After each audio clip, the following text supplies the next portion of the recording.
We all cut dead pitcher and dead leaves from our Nepenthes, but sometimes we want to cut some healthy leaves. I do it and I will explain you why in this video.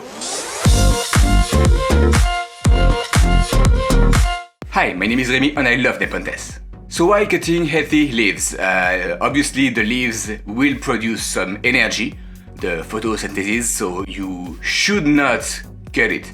But sometimes you don't really have a choice because the leaves will get in the way, covering smaller plants that won't get this sunlight and won't produce this energy.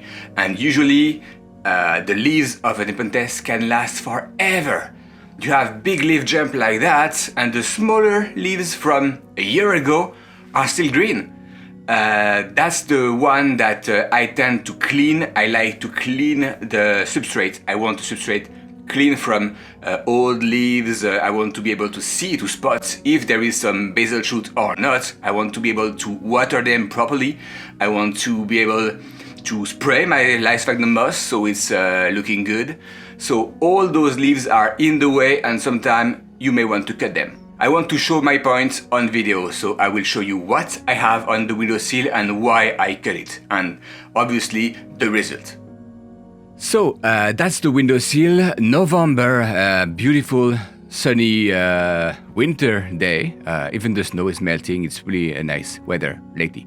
So you cut all the dead pitchers and dead leaves, but I will show you what I cut that is still alive. This one, for example, the top is dead, the bottom is alive until here. But it's been a month or two, so enough. I will clean that definitely, and even the leaf where it's attached is a pain. This picture also, it's ugly, dying, it has to go. Okay, so now let's talk about the living leaf. This one, for example, no pitcher, no tendril, it's an old one, it don't want to die. This one is weird. The angle is weird because it was repotted. It grew in a different setup. This one too, but there is a half-dead pitcher, so I will overfeed it. But this one, I will cut it as soon as possible. It's going nowhere, it's not even getting any sunlight, useless. And it will be cleaner. Here is a big leaf. It's, I believe, Lowii by Maxima Wavy Leaf. Huge leaf, but the problem is what is under. There is a second big leaf, a third one, so there is enough leaf to provide energy for the plants. So I will very probably cut this one soon, not now, but soon. Just like this one, yeah. This one is deformed and ugly, but I will let it be. This one, for example, an old one getting reddish. There is a beautiful new leaf, an older leaf, beautiful also. A third one, so this tiny one, the old one, will definitely have to go. Let me show you what is my goal, having something like that.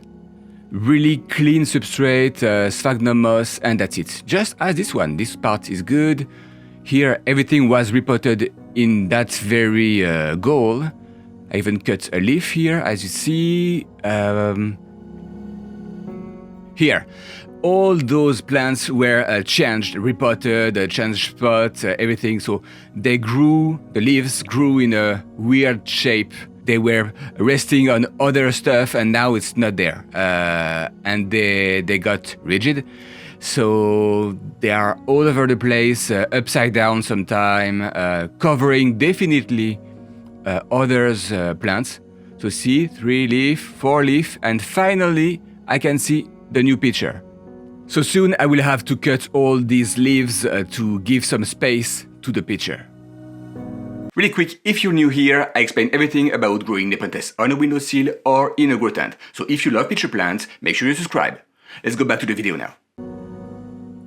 And the leaf can last forever. Let me show you an old leaf. You see this tiny leaf?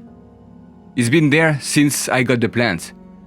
And it's not turning yellow yet, so same for here. There is this one is getting more yellow, so it will soon die, but we are talking about a year at least. This one also is turning yellow, and the picture is dying. So I will try to resist, but I will also cut this leaf to have a beautiful sphagnum moss, beautiful substrate. What else? Here, beautiful leaf. Oh yeah, the sphagnum take over the old leaves, so sometimes you don't even see the old leaves. So I let them there because I don't see them. And here I cut a leaf because it was going this way and covering everybody. That's the Maxima wavy leaf. This new leaf is also giving some shadow, but I cannot cut all the leaves. It's not. The picture is dead for months. And another leaf and another leaf. So as soon as it's fully recovered from the heat of summer and the thrips, I will start cutting old leaves to give more light to the smaller plants under. And just as old leaves, there is some old picture that disappear. When other plants grow around, they cover the old picture on the back, as you see, and it's impossible to see them again. Even here, 4 pictures of Veitchii, but the big leaf here is covering everybody. So I cannot cut the new leaf, so the old picture will have to die alone in the dark, and that's gonna be it. And I love to be able to see the sphagnum, really to investigate, to see if there is something wrong or good. I don't know, the airflow is always important to me, to have a beautiful light entering. So I don't like it dark. I don't know if I'm afraid of fungus or whatever, but oh yeah, here you see I cut the leaf because it was covering the tiny Veitchii seedling. And this one again, I will cut it as soon as this video is over. This one is bushy, but there is 2 vines. It's impossible. It's hard to know what to cut. But this leaf in my way, it will have to go. And this picture, yes, you cannot keep them forever. At some point, you have to cut them, and the leaf will. Oh, maybe I can move it. I don't have to cut it. So we will see. But it's hiding something, so we will have to move. There is some basil there, but it's hard to see from this angle. And sometimes when you have a dying picture, you want to overfeed it to boost the plant, so you tolerate this kind of weird leaf. That feels weird, but I'll allow it. And believe me, low-AI hybrid pictures last forever, so you can overfeed them for real. So we'll do a before and an after. As you see, we have a better view.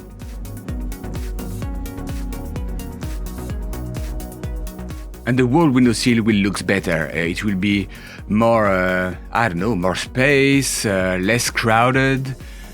So that's also the look I want to accomplish.